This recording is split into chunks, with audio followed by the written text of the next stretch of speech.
Martes de terror.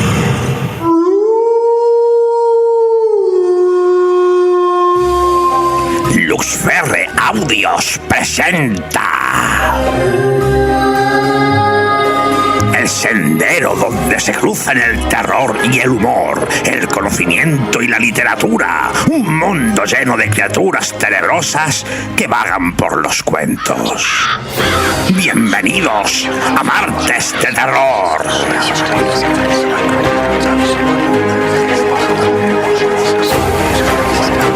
Hoy presentamos Caminando entre lagartos.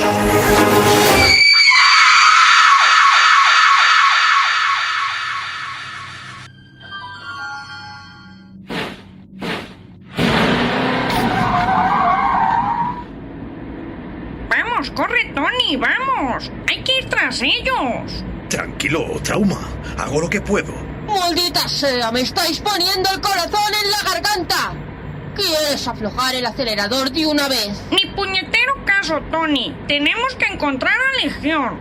Es tuyo hasta el moño de ese maldito monstruito. En buena hora tuviste la brillante idea de traernos este paquete pequeño. Trauma. En fin, haré como que no he escuchado nada. ¡Acelera más, Tony! Pero si estoy a tope. Mi primo está fatal. No responde. Anda, anda. ¿Qué cuentistas que sois? Hombre, yo un poco perjudicado sí que lo veo. ¡Evaristo! ¡Evaristo! Este hombre no me escucha.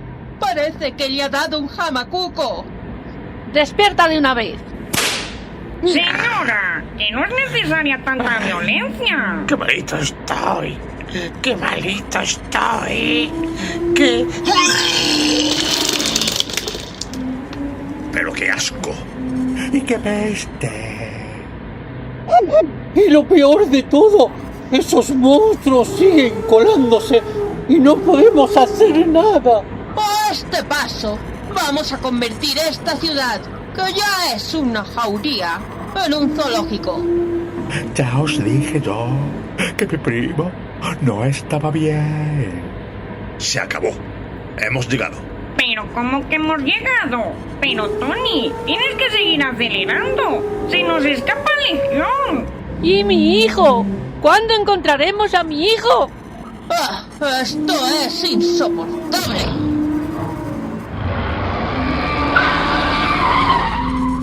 Hala, aparcado. Venga, vamos a bajar que hay que meter a Evaristo en casa. No puedo creerlo. Pero bueno, Trauma, ¿no ves que Evaristo está fatal? No podemos seguir así.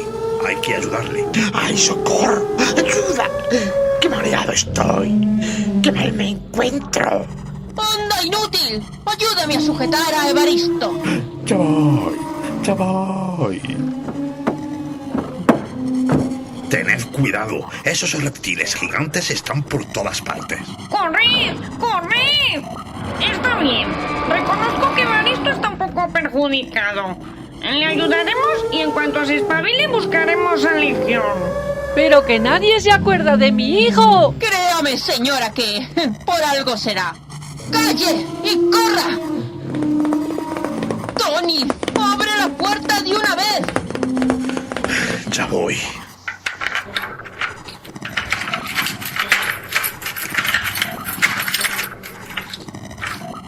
Pasen ustedes. ¡Vengo, Evaristo!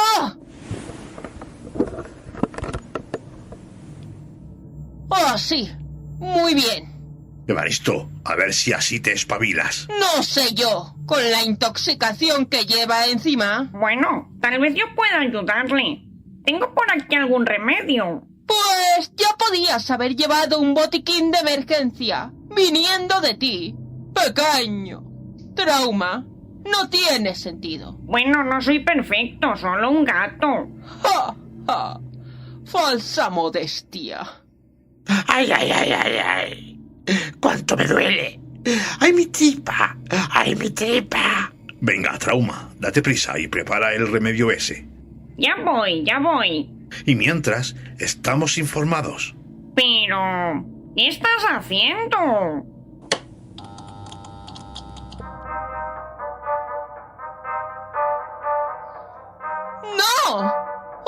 vez esta porquería? Calla, calla. A ver qué dice. Pirulí del unicornio. Con todos ustedes, el Marqués Draculinio.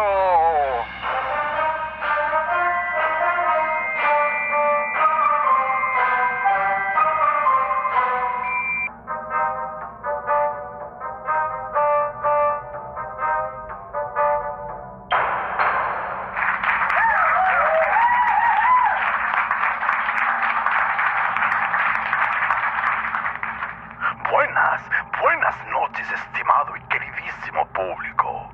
Estamos esta noche aquí en este especial del Pirulí del Unicornio con una noticia de emergencia. La ciudad ha sido invadida por una legión de dinosaurios. Así, literal, como se lo cuento. Se están viviendo momentos de verdadero pánico y las autoridades ya han desplegado todo su potencial en diferentes zonas de la ciudad. Ja, ja, ja. Menuda novedad.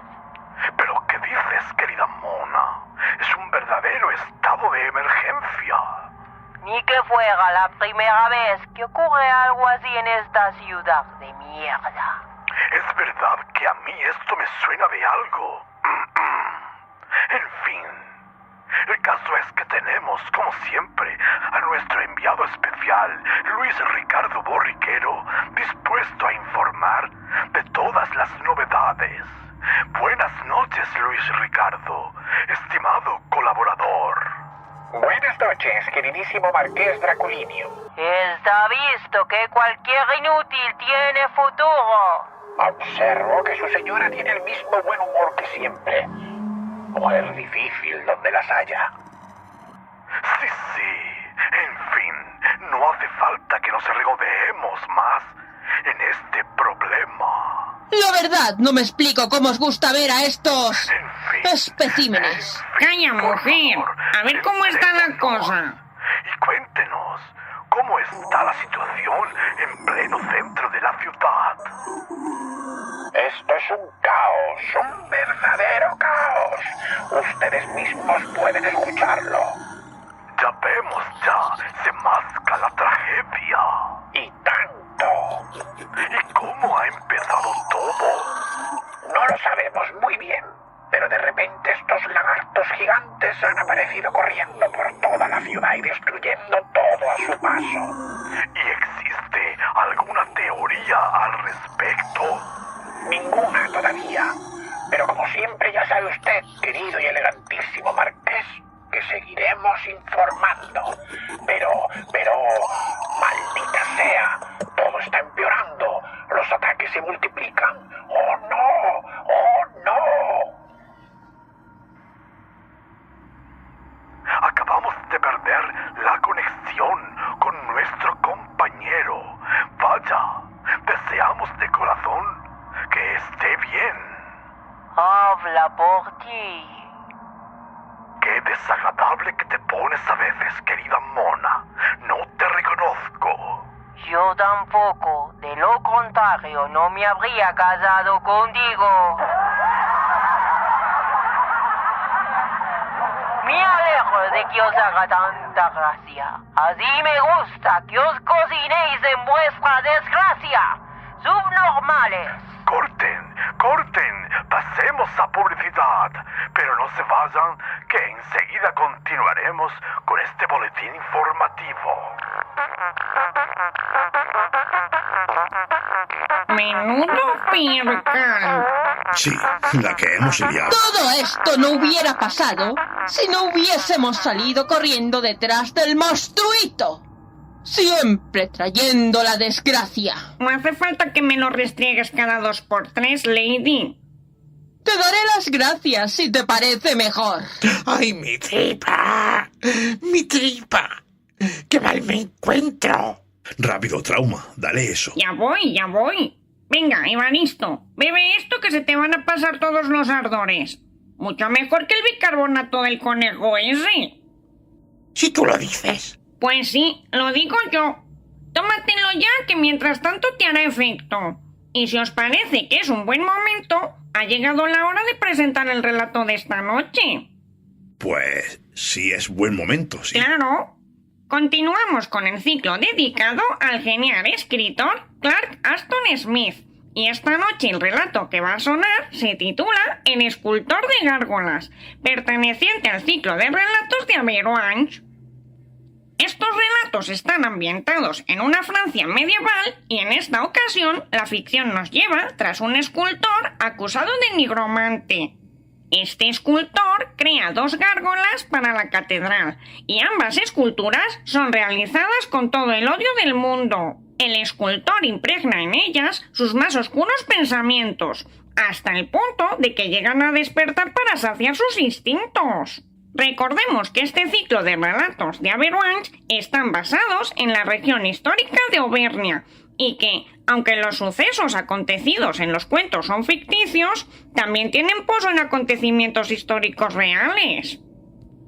Otro dato curioso es la presencia de un escultor, pues recordemos que en la segunda etapa de su vida, Smith abandonó la literatura para dedicarse de lleno a otra de sus pasiones, la escultura. Vaya, pues tiene muy buena pinta. No te digo más, lo mejor es que escuchemos este excelente cuento en la voz de nuestras almas condenadas. ¡Miau!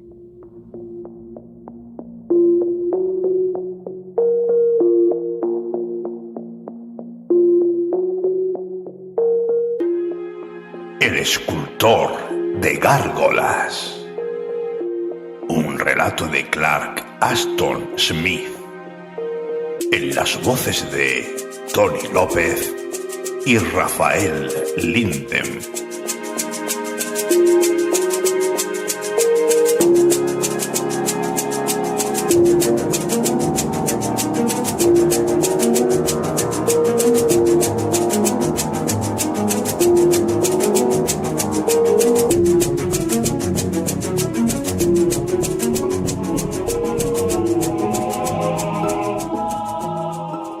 Entre las gárgolas lascivas que asoman por el tejado de la nueva catedral de Viona, 2 se destacan por su exquisita factura como por su extrema deformidad. Las había esculpido Blaise Reynard, un tallador nacido en Viona, que no hace mucho regresó tras una larga estancia en varias ciudades de Provenza, y que consiguió trabajo en la catedral 3 años después de finalizar su construcción. Cuando el arzobispo Ambrosius contempló el maravilloso talento de Reynard, lamentó no haber podido encargarle la ejecución de todas las gárgolas. Pero otras personas, menos liberales que el clérigo, disentían. Tal opinión se debía a lo que la gente pensaba de Reynard, ya desde su infancia, y que a su retorno se había revivido. Justa o injustamente, su aspecto siempre le había granjeado el rechazo. Era oscuro, de cabellos y barba, de un negro azulado casi sobrenatural. Sus ojos almendrados y brillantes le conferían un aire siniestro, perverso.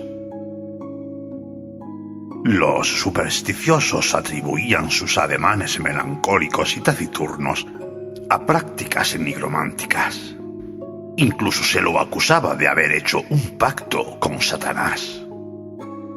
Si bien eran vagas conjeturas, los rumores, aunque carentes de pruebas, terminan convirtiéndose en hechos. Quienes sospechaban de los diabólicos tratos de Reynard decían que aquellas 2 gárgolas eran la prueba evidente. A menos que lo inspirara el maligno, nadie podría ser capaz de plasmar semejante obra que reflejase en la piedra el mal con tal perfección y detalle. Ambas gárgolas estaban colgadas en los extremos opuestos de una torre de la catedral. Una era un monstruo de cabeza felina, gruñendo, con labios que mostraban formidables colmillos bajo las cejas. Sus ojos despedían un abismal odio. Tenía las garras y las alas de un grifo y daba la impresión de estar a punto de saltar sobre Fiona, como una arpía sobre su presa. Su compañera era un sátiro con el aspecto de un enorme murciélago como los que yerran por las cavernas subterráneas, con fuertes y afilados talones y una mirada rebosante de satánica lujuria, como si se regodeara ante las indefensas víctimas de su deseo. Ambas piezas estaban completas, incluso sus cuartos traseros. Parecían no estar unidas al tejado a la manera habitual. Podría esperarse que, en cualquier momento, se liberaran de la piedra que inmovilizaba sus formas.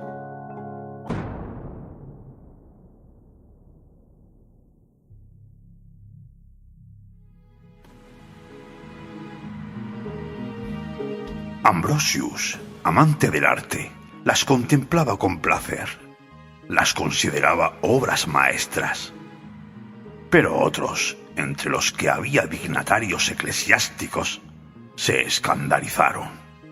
Aseveraron que el tallador había reflejado todos sus vicios a mayor gloria de Belial y no de Dios, y que de este modo había perpetrado una blasfemia. Por supuesto, reconocieron. Las gárgolas siempre precisan de cierto carácter deforme y siniestro. Sin embargo, afirmaron que, en aquel caso, se habían sobrepasado los límites de lo tolerable. Con todo, al finalizarse la catedral, y pese a la oposición, la gente fue asumiendo las gárgolas como parte del conjunto. El escándalo se fue atenuando, y el autor, sin perder la mala fama, recibió otros encargos. Se quedó en Viona. Reparó en la hija de un tabernero, Nicolette Villon, de quien se decía que llevaba mucho tiempo enamorado, a su manera hosca y retraída. Sin embargo, para nada se había olvidado de sus gárgolas. A menudo, al pasar ante la soberbia catedral, alzaba la mirada para observarlas con una secreta delectación. Parecían atraer su atención de un modo extraño y místico. Si le hubieran preguntado, habría dicho que el motivo de su satisfacción era enorgullecerse de la obra que había producido. No habría revelado, quizá él mismo lo ignorase, que en una de ellas había vertido todo su rencor, su amargura, su odio por los habitantes de Viona, que siempre lo habían aborrecido, y había plasmado la imagen de su resentimiento para que contemplase toda la ciudad para siempre desde un lugar elevado. ¿Y acaso jamás hubiera imaginado que en la segunda gárgola había expresado su pasión adusta y de sátiro por Nicolette? Una pasión que lo había hecho retornar a la infame ciudad de su juventud tras años de vagabundeo. Una pasión singularmente obsesionada por un motivo y en ese sentido diferente de la lujuria habitual de una naturaleza tan atroz como la de reinar. Para el tallador de piedra, incluso más que para sus detractores, las gárgolas eran criaturas vivas y semejaron más vívidas que nunca al término del estío, cuando las lluvias otoñales comenzaron a precipitarse sobre Viona. Así, cuando los canalones de la catedral vertían el agua sobre las calles, cualquiera podría haber creído que las babas de una presencia maléfica, el auténtico siervo de la lujuria, se mezclaban con el agua que vomitaban las bocas de las gárgolas. En aquella época, En el año de nuestro Señor de 1138, Viona constituía el núcleo principal de la provincia de Aviguañe. El enorme bosque, lugar de leyendas, fantasmas y hombres lobo, llegaba hasta los muros de la ciudad por 2 puntos. Los otros puntos estaban circundados por huertas y campos cultivados, tranquilas corrientes que descendían por los meandros entre álamos y sauces, y carreteras que cruzaban una llanura despejada hasta llegar al elevado castillo de los nobles señores y conducir a regiones allende Aviguaña.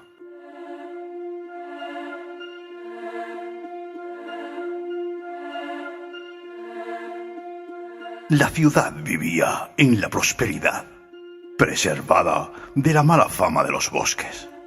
Había sido santificada por la presencia de 2 conventos y un monasterio, y ahora, al concluir las obras de la catedral, se creía que gozaba de una protección más augusta que mantendría apartados a demonios, brujas e íncubos. Por supuesto, como era corriente en cualquier población medieval, se podrían dar casos de brujería o posesión. Más de una vez, las peligrosas tentaciones de los súcubos habían intentado socavar la virtud de Viona. No era nada sorprendente en un mundo siempre expuesto al demonio. Pero nadie habría vaticinado los horrores infernales que llegaron en los últimos meses de otoño. Para que el asunto sea comprensible y más blasfemo de lo que ya era, el primero de los tales horrores sucedió en las proximidades de la catedral, bajo su sombra protectora. 2 hombres, un respetable sastre llamado Guillem Maspier y un tonelero de idéntica reputación llamado Jérôme Massal, regresaban a sus casas a última hora de una noche de noviembre, tras haber degustado vinos blancos y tintos que ofrece la región. Según Maspier, el único que vivió para contarlo, pasaban por una calle que circunda la catedral. La inmensa mole del edificio se recortaba entre las estrellas, cuando un monstruo alado, negro como el hollín de Abaddon, picó hacia ellos y agredió a Jérôme Massal, a quien abatió con sus pesadas alas y apresó con sus enormes dientes y afiladas garras. Maspier fue incapaz de describir a la criatura con detalle, apenas la vio en la oscuridad. Asimismo, el final de su compadre, que yacía sobre el empedrado con el demonio negro desgarrándole el cuello, le aconsejó huir. Corrió hasta detenerse frente a la casa de un sacerdote, a muchas calles, a quien relató aquel episodio entre estremecimientos. Armado con agua bendita, secundado por multitud de ciudadanos que portaban antorchas, barras y alabardas, Maspier condujo al sacerdote hasta el lugar del crimen. Allí encontraron el exánime cuerpo de Massal, con el rostro desfigurado, el cuello y el pecho hendidos. No se halló rastro del atacante, y aquella noche nada más se vio. Ahora bien, cuantos pudieron contemplar su obra regresaron a sus hogares atemorizados, pensando que una criatura de los infiernos había venido a Viona y, lo peor de todo, iba a permanecer en ella.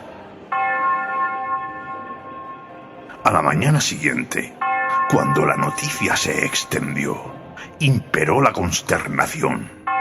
Los clérigos practicaron exorcismos contra el demonio invasor en todos los espacios públicos y frente a los umbrales de las puertas.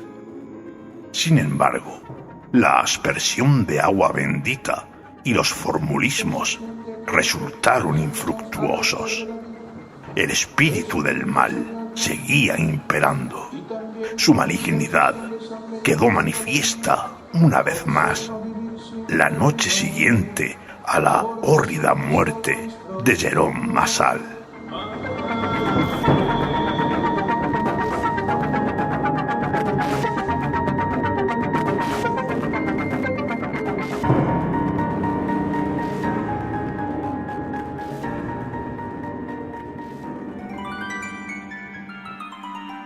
Estás escuchando Martes de Terror.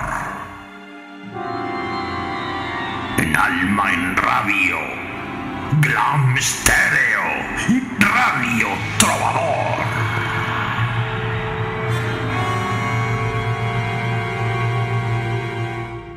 Grandioso, Trauma, grandioso. Por supuesto, y ya verás cuando escuchemos la segunda parte. Y a todo esto, a ver, Evaristo, ¿estás mejor? ¡Ay! Muchísimo mejor. Vaya, parece que ya se le ha pasado un poco el colocón. Si es que estas hierbas son mano de santo. Trauma, ahora tendremos que darte la categoría de druida. Psha. Si quieres y te hace ilusión... Bueno, pues ya podemos ir a buscar a mi hijo. ¡Ups! ¡Socorro!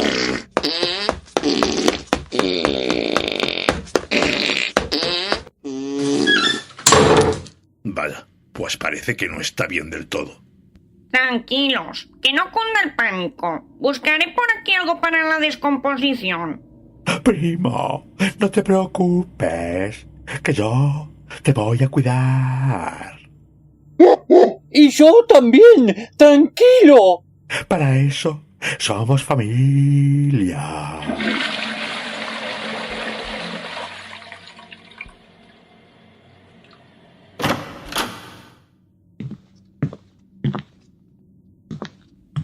¡Menuda pesadilla! Venga, Evaristo, anda, siéntate y respira. Con estos retortijones casi no puedo respirar. En fin, que necesito un poco de música. Sabia decisión, viejo. Y esta noche tenemos el Martes de Terror, por cortesía de Hueso Producciones, a la banda Gothminister. El pasado 21 de octubre de 2022, Gothminister, la banda noruega de metal oscuro e industrial, lanzó su esperado nuevo álbum, Pandemonium, a través de AFM Records. Con su cautivador debut, Gothic Electronica Attempts, en 2003, Gothminister Björn Alexander Brem arrasó en la escena de la música oscura, desatando un trueno de magia negra. Los poderosos riffs del metal marchan sin descanso de la mano de enormes orquestas y coros celestiales, mientras que el propio maestro revela una asombrosa variedad de arte vocal, desde las mazmorras góticas más profundas hasta las esferas más altas del rock humeante.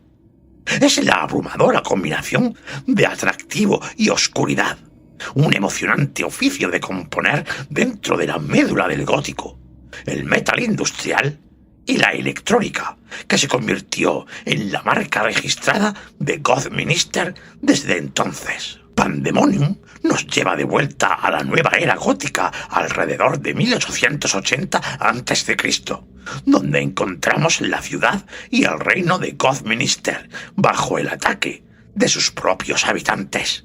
El viejo, poderoso y malvado rey, interpretado por el mismo Gothminister, enfrenta el caos y el alboroto entre los suyos. This is Your Darkness, que así se titula el primer sencillo del disco, juega una vez más con los miedos primarios más profundos de los seres humanos: la persecución, la desesperanza y la falta de posibilidad de salvarse. Este sencillo del nuevo álbum continúa donde lo dejó Pandemonium. Un drama en 3 actos. Gothminister y sus monstruos vienen a por ti.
en Alma en Radio, Glam Stereo y Radio Trovador.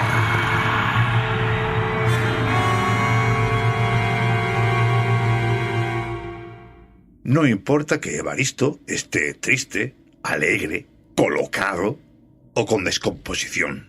Siempre lo hace bien. Y para una cosa que hace bien. Shh, calla, que vuelve el programa.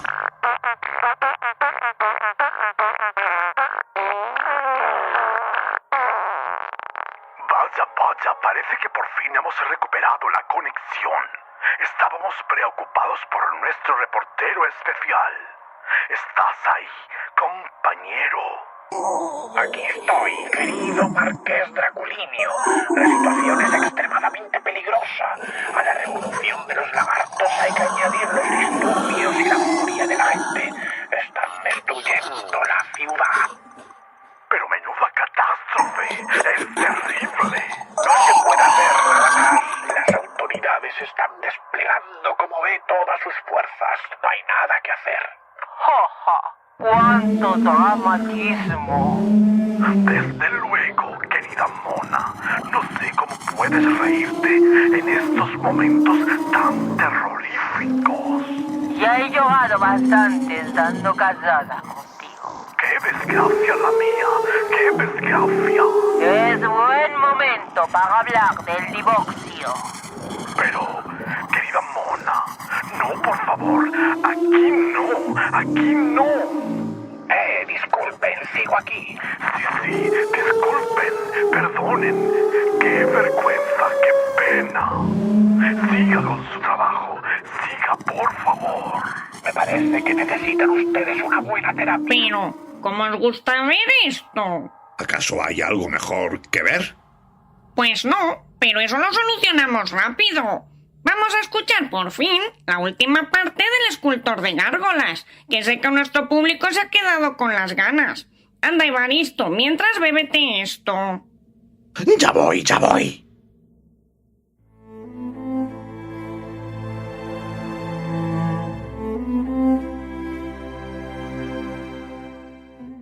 En aquella ocasión, 2 fueron las víctimas, probos y destacados ciudadanos que bajaban por un estrecho callejón. Picó sobre uno de ellos y lo mató al instante. Inmediatamente se ocupó del otro, que en vano intentó huir. Los gritos de las víctimas y los guturales gruñidos del demonio fueron percibidos por la gente que vivía en el callejón. Y varios de ellos presenciaron la marcha del infame agresor, ocultando las estrellas con sus alas terribles. Salvo en casos de extrema urgencia, muy pocos se atrevieron a salir de noche. Y quienes se arriesgaban lo hacían en grupos armados con antorchas, como si de este modo pudieran atemorizar al demonio, a quien juzgaron criatura de la oscuridad y temerosa de la luz. Pero la osadía del monstruo trascendía lo concebible, ya que atacó a más de un grupo de valerosos ciudadanos sin importarle las antorchas que le dirigían al rostro y que apagaba con sus poderosos aleteos. Sin ninguna duda, se trataba de un espíritu imbuido de odio homicida, puesto que sus víctimas terminaban horriblemente deformadas. Quienes lo vieron y escaparon apenas si podían describirlo vagamente. Todos coincidieron en que tenía la cabeza de una bestia feroz y alas de un ave monstruosa. Algunos, los más versados en demonología, aventuraron que se podía tratar de modo, encarnación del asesinato. Otros afirmaron que era uno de los lugartenientes principales de Satán, quizá Amayamon o Alastor, enloquecidos hasta el infinito por la incontestable supremacía de Jesucristo en la ciudad santa de Bioña. El terror devino en oscuro manto de obsesión supersticiosa, Aún a la luz del día, las góticas alas de una pesadilla parecían extenderse en constante opresión. El miedo latía como una plaga epidémica. Los habitantes, llenos de miedo, caminaban rezando. Tanto el arzobispo como sus subordinados se confesaron incapaces de combatir el horror. Enviaron un emisario a Roma en busca de agua bendecida personalmente por el Papa. Creyeron que bastaría para ahuyentar a tan terrible huésped. Mientras, el horror crecía.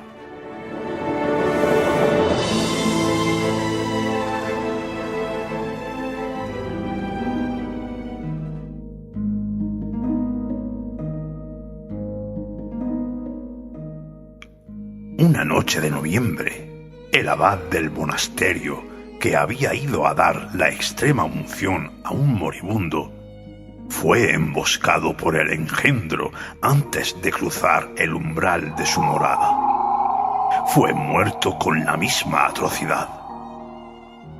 A tal hazaña infame no tardó en añadirse una increíble blasfemia.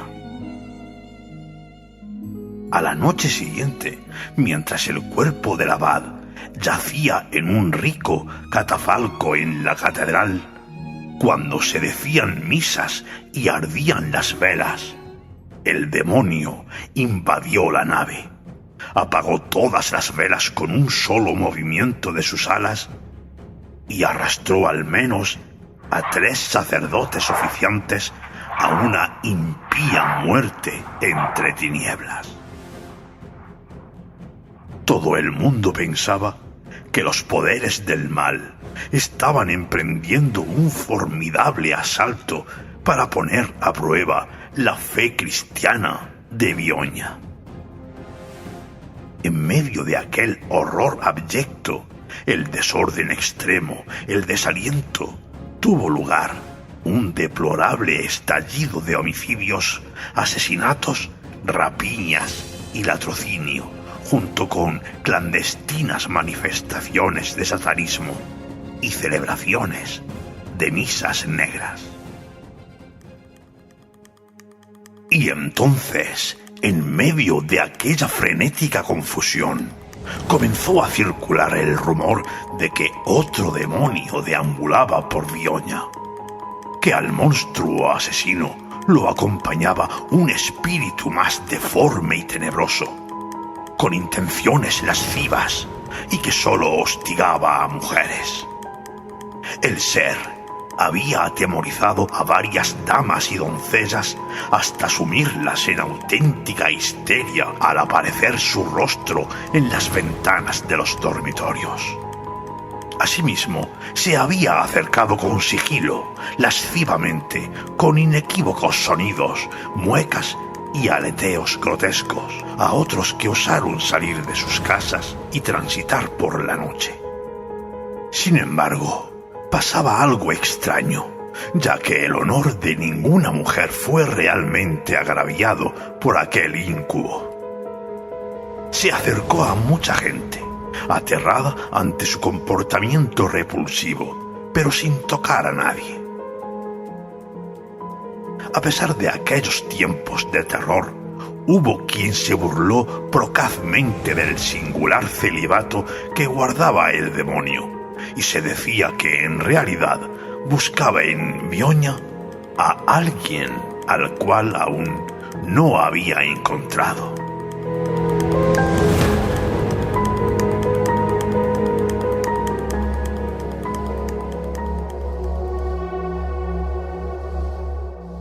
Un oscuro y sinuoso callejón separaba el alojamiento de Blaise Reynard de la taberna que regentaba Jean Villon, el padre de Nicolette. Reynard tenía por costumbre ir de noche, aunque su presencia era mal vista por el dueño, que había desaprobado la petición de mano de su hija.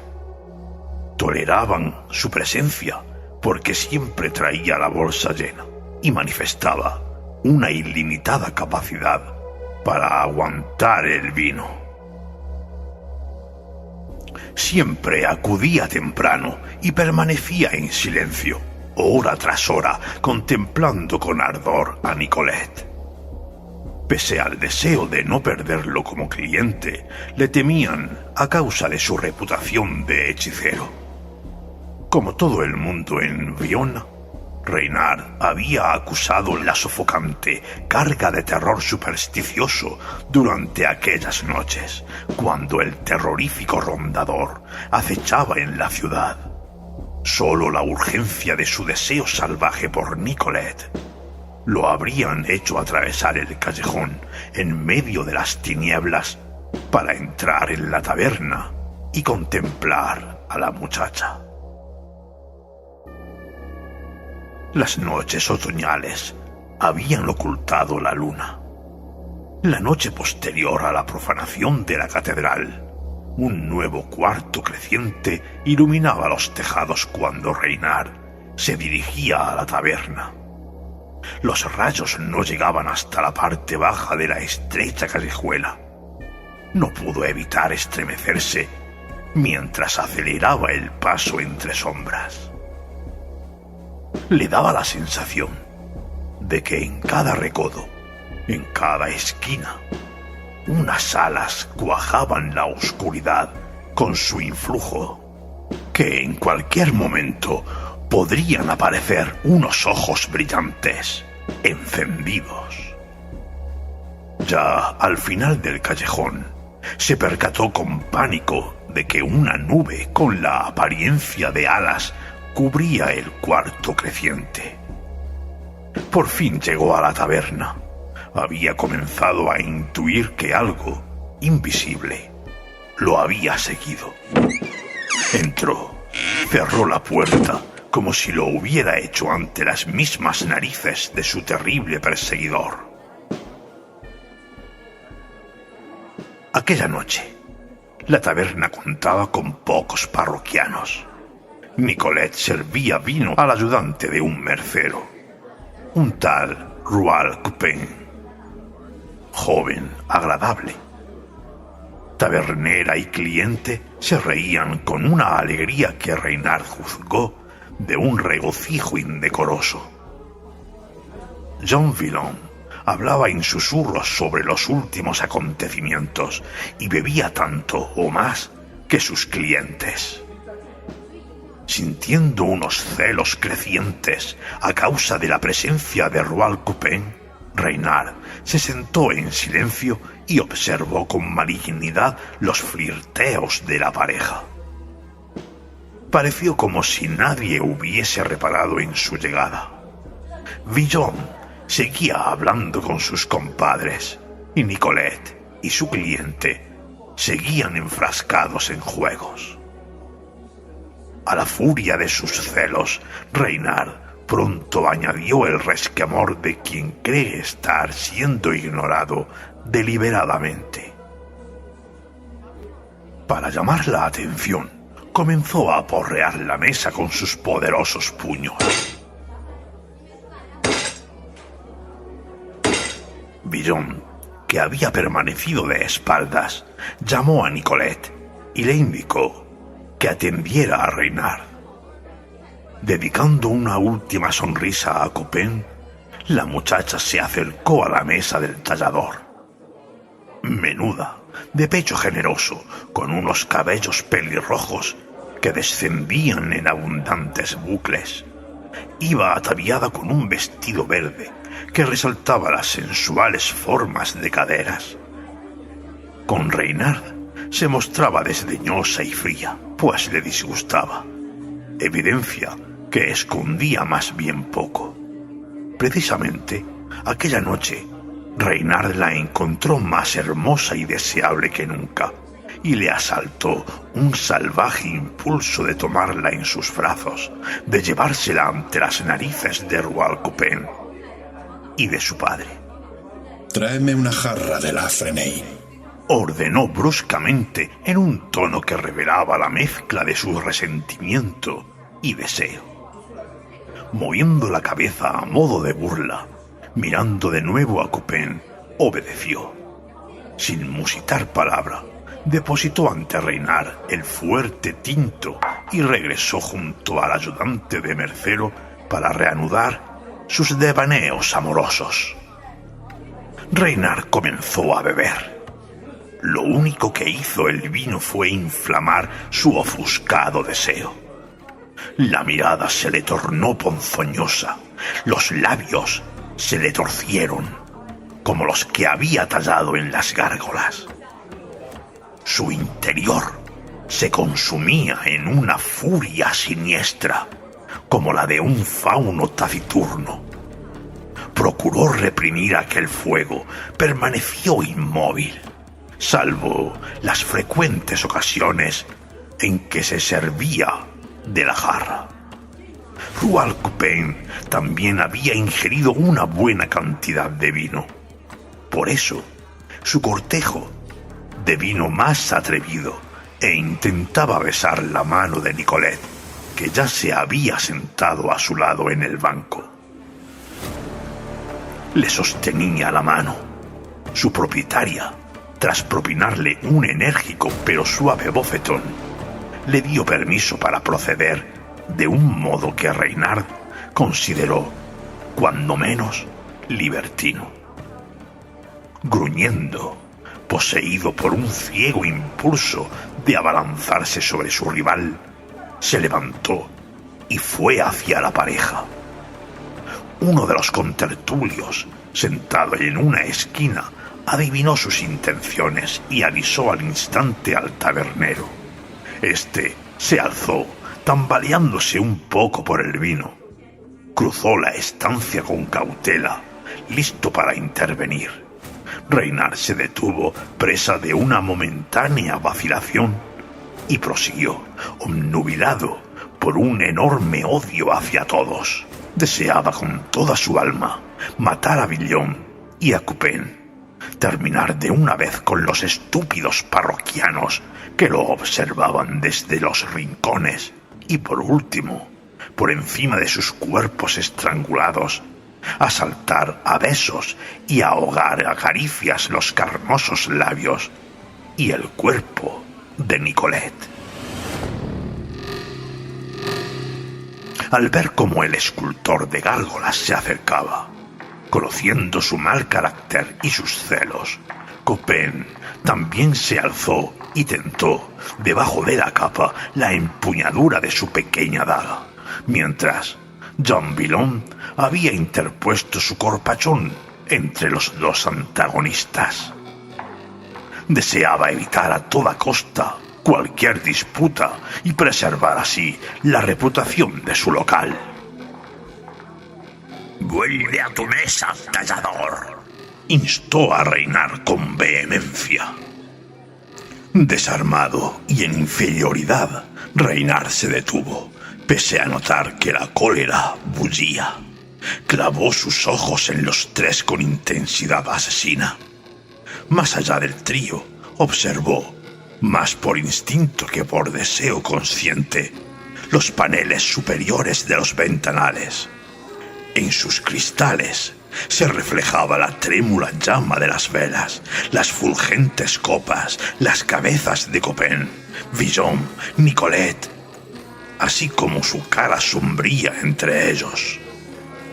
Sin saber por qué, diríase que con incoherencia, en aquel instante se acordó de la nube oscura e indefinida que había atravesado el cuarto creciente de la luna, la pertinaz sensación de intuir una siniestra persecución mientras cruzaba la calle. Así, todavía absorto en la imagen de los cuatro reflejada en el cristal, retumbó un atronador estruendo. Los paneles de la ventana y la visión del grupo estallaron hacia adentro en incontables fragmentos.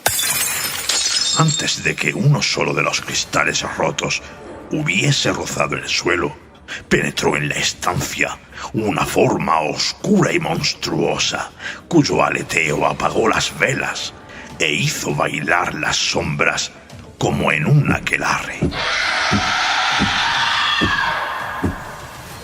Cuando repararon en ella, permaneció inmóvil, suspendida en el aire, y les pareció que era más alta que la oscuridad que reinaba sobre las cabezas de los presentes. Se fijaron en la infernal intensidad de sus ojos y la curvatura de sus labios repulsivos, que mostraban unas fauces con dientes más grandes que los de una serpiente. Detrás de él interrumpió un segundo monstruo. Todos sus ademanes rezumaban lascivia, del mismo modo que en el otro exudaba un odio homicida y una ilimitada maldad. Sus facciones de sátiro estaban contraídas en una inalterable mueca, suspendido en el aire, como el primer intruso observó fijamente a Nicolette. La sorpresa y la consternación, extremas hasta el punto de convertirse en un pánico, petrificaron a los parroquianos, incluido Reynard. Inmóviles, mudos, contemplaron la invasión. La congoja de Reynard era el fruto de una inefable sorpresa, la angustiada certeza de comprender lo que sucedía. Por su parte, Nicolette, inundada de horror, gritó desesperadamente y empezó a correr por la sala. Como si aquel grito hubiese sido la provocación, los dos demonios se lanzaron sobre las víctimas. Con un furibundo zarpazo de sus garras, totalmente extendidas, rasgó el cuello de Jean Villon, que cayó emitiendo un sordo gemido. Inmediatamente después, Roald Coupin sufrió idéntica suerte. Por su parte, el otro engendro había volado en pos de la chica. Sus bestiales brazos la retenían en contra de su voluntad. Sus alas la envolvieron. La taberna devino un torbellino de gritos y convulsiones, de sombras que forcejeaban en la oscuridad. Reynard percibió el gruñido del monstruo asesino amortiguado por Coupin, cuyo cuerpo estaba desgarrando con los colmillos.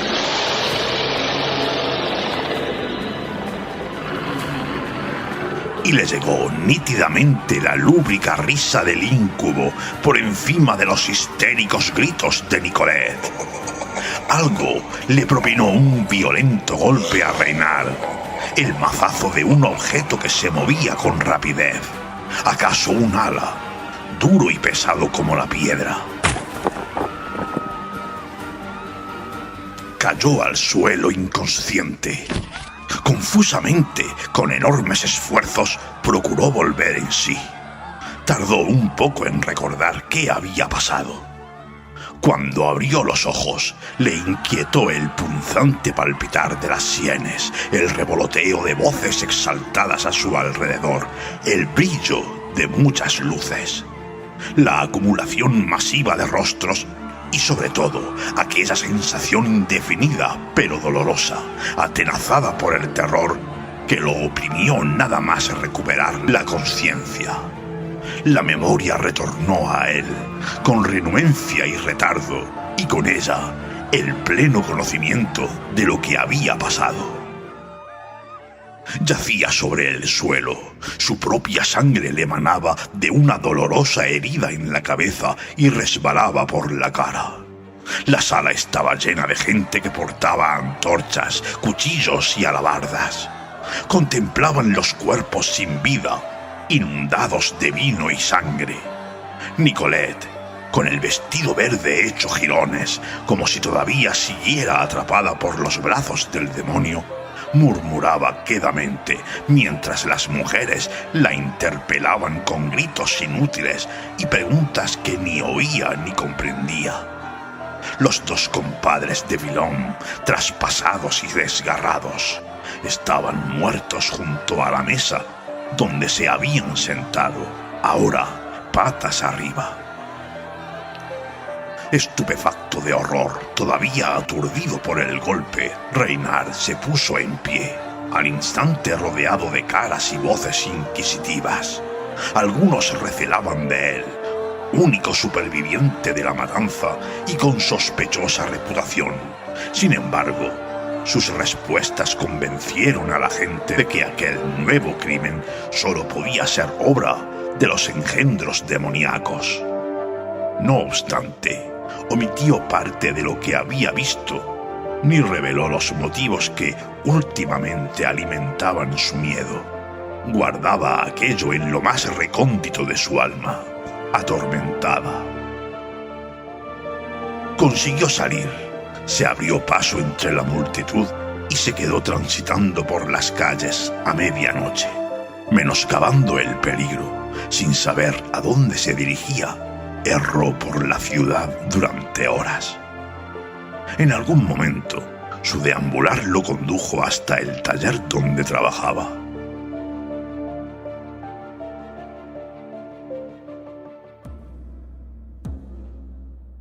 Sin una razón lógica, entró y salió de nuevo, armado con un pesado martillo que siempre había llevado con él en los años de peregrinación por las distintas capitales para trabajar. A continuación, hechizado por su horrorosa y constante tortura, siguió errando hasta que el pálido amanecer lamió agujas y tejados con luz espectral. Movido por una compulsión apenas voluntaria, sus pasos lo llevaron frente a la catedral. Sin prestar la más mínima atención al sacristán, penetró en la catedral y buscó las escaleras que llevaban hasta sus gárgolas. En medio de una mañana pálida, el sol oculto salió al tejado y, asomándose al borde, observó las figuras.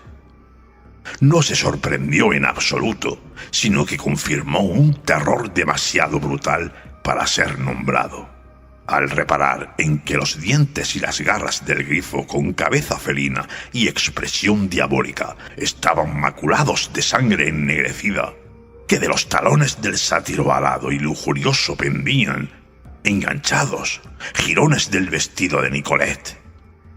Bajo la enfermiza luz matinal, le dio la sensación de que el sátiro llevaba estampado en el rostro un rictus de perversa ironía. Lo contempló con miedo y fascinación, con una rabia impotente, una repulsa y un arrepentimiento más profundos que los del infierno. Apenas fue consciente de alzar el martillo para golpear frenéticamente al sátiro, hasta que percibió el desagradable y furioso sonido del impacto, y se dio cuenta de que se hallaba sobre el borde del tejado, luchando por mantener el equilibrio. Los golpes apenas vulneraron las facciones del sátiro, sin conseguir borrarle la expresión de inalterable triunfo. Alzó de nuevo la herramienta, pero esta vez solo hirió el aire. Reynard notó que él mismo era alzado y rechazado por algo que, afilado y puntiagudo como varios cuchillos a la vez, hendió su carne. ¡Wow! Intentó ponerse en pie infructuosamente. Resbaló. Quedó tumbado sobre el borde del granito del tejado, cabeza y hombros pendiendo sobre el abismo de la calle, desierta y oscura. A punto de desvanecerse, entrevió que encima de él estaba la otra gárgola, con las garras incrustadas en su hombro. Aumentó la saña con que le aprisionaba el hombro. Las garras penetraron todavía más, aumentando el sadismo. Daba la impresión de que el monstruo era todavía más grande, una bestia fantástica sobre su presa. Sintió que resbalaba, que la gárgola se retorcía y giraba como si desease recuperar su postura normal sobre el abismo. El vértigo semejaba conferirle una impresión de caída lenta e inexorable. La torre de la catedral se inclinó y giró debajo de él de un modo enfermizo, como en una pesadilla. Aturdido por el miedo y la agonía, Reynard vio la despiadada cara felina que se dirigía hacia él, mostrándole los espantosos dientes.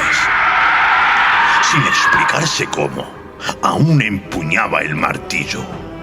Una instintiva necesidad de supervivencia hizo que golpease con él a la gárgola, cuyas repulsivas facciones parecían aproximarse a su propia cara como una imagen en el clímax de una tormenta delirante y enajenada.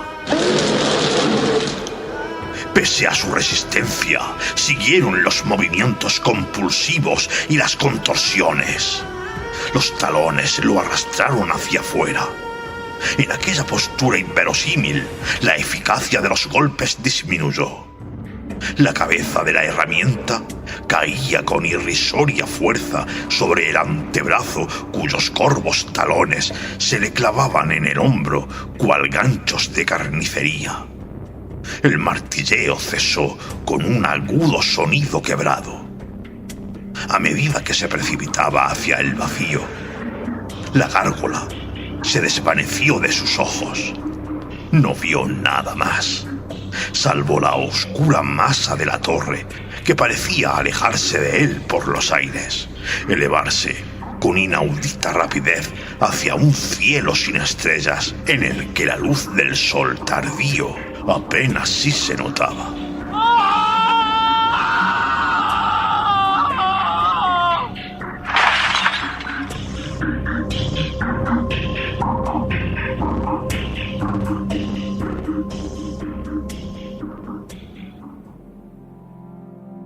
Fue el arzobispo Ambrosius quien, de camino hacia la catedral para oficiar la primera misa del día, se topó con el destrozado cuerpo de Reynard, boca abajo, sobre la calzada. Sorprendido por tan terrible visión, se persignó nada más descubrir el objeto que seguía aferrado al hombro del desdichado y repitió el gesto más fervorosamente si cabía. Se acercó para examinarlo. Su infalible memoria de auténtico amante del arte lo reconoció enseguida. Y acto seguido, con idéntica claridad, comprendió que la pétrea extremidad, tan profundamente hendida en la carne del tallador, había cambiado inexplicablemente. Creía recordar que la zarpa siempre había estado distendida, ligeramente flexionada.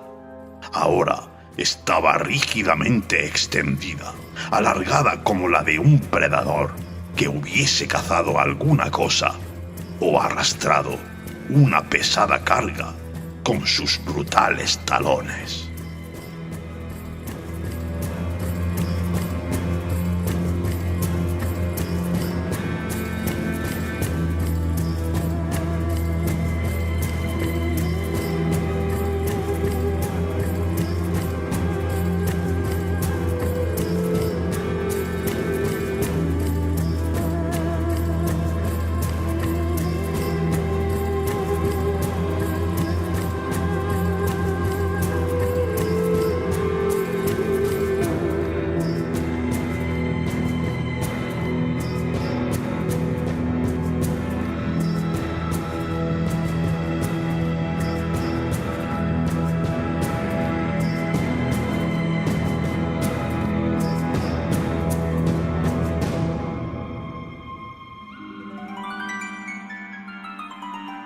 Estás escuchando Martes de Terror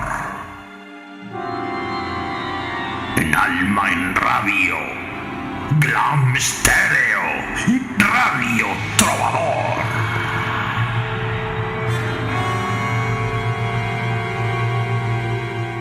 Pues Trauma ha sido una noche perfecta. Gracias, Tony. ¿Y tú, Evaristo? ¿Estás mejor? Ahora ya sí, fresco como una rosa. Pues entonces es un buen momento ya para despedir el programa. Y vamos a enviar un saludo a nuestros amigos del grupo de Facebook Literart, Caosfera Libros y Ediciones Bernacchi. Y a todos nuestros y nuestras oyentes de Alma en Radio, Glam Estéreo y Radio Trovador. Gracias por disfrutar de nuestros relatos y, sobre todo, de nuestras aventuras. Y recordad que si os gusta lo que hacemos, podéis disfrutar de nuestros contenidos suscribiéndoos al multipodcast de Luxferre Audios, donde disfrutaréis de todos nuestros programas: Martes de Terror, El Grimorio de las Almas Condenadas, Finesfera y Momentos Eróticos 2 Rombos. Estamos en las mejores plataformas de podcast: Spreaker, iVoox, Spotify, Google Podcast y un largo etcétera. La semana que viene, más y mejor. Pero, ¿eso qué es? Sube el volumen de la tele. Estimado público, parece que tenemos unas declaraciones en exclusiva.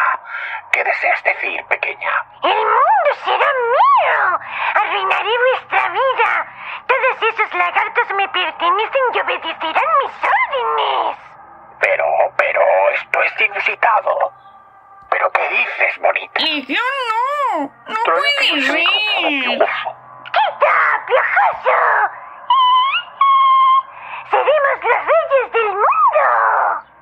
Eso, muy bien dicho, tocinito bonito. Los reyes del mundo. ¡Esto es inaudito! ¡Aberrante! Envidiosa.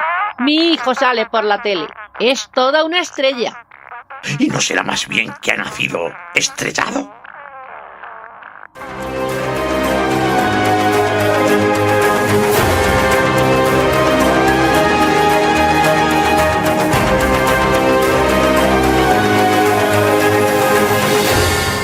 ¿Ya se ha acabado? Sí, Legión, ya está bien por hoy. Pues yo me he quedado con ganas de más. Sí, claro. Mucho más. Mucho más. Pues volvemos la semana que viene. Vosotros sí que me dais una semana de terror.